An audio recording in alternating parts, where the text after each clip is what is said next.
నీ దేవుడైన యెహోవా నీ మధ్యనున్నాడు. ద్వితీయోపదేశ కాండము 7వ అధ్యాయము 21వ వచనం. ఆనాడు ఇశ్రాయేలీలను ఎవ్వరునూ ఎదిరింపలేకపోయిరి. అరణ్యమందు మన్నాను భుజించి బండలో నుండి వచ్చిన నీరును త్రాగునందున గురుపోతు వంటి బలము వారికి ఉండెను. వారిలో నిస్సత్తువ కలవారు లేరు.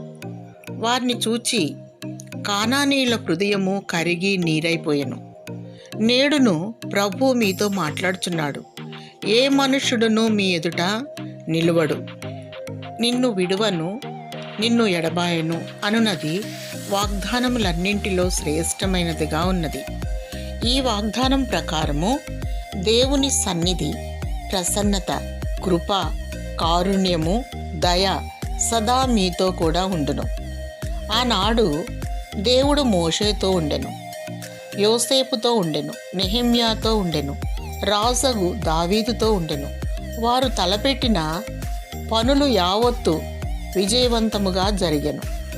రాజు సౌలు కుటుంబీకులు క్షీణించిపోయిరి, కానీ దావీదు కుటుంబీకులు వర్ధిల్లుచుండిరి. ప్రభు ఆరోహణము కాకమునుపు క్రీస్తు యుగ సమాప్తి వరకు సదాకాలము మీతో కూడా ఉన్నాను అని తన శిష్యులతో చెప్పాను.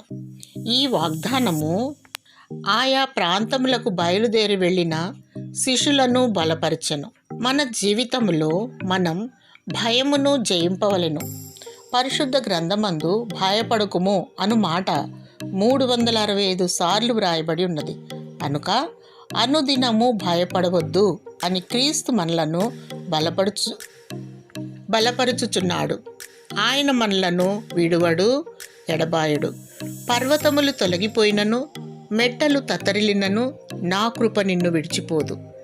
సమాధాన విషయమైన నా నిబంధన తొలగిపోదు అని నీ యందు జాలిపడి యెహోవా సెలవిచ్చుచున్నాడు. యెషయా 54:10. ప్రియ బిడ్డ, భయపడకుము. అన్ని విషయములలో ప్రభువు తోడుగా ఉండి నిన్ను బలపరిచి నీకు తోడుగా ఉండునుగాక. ఆమేన్.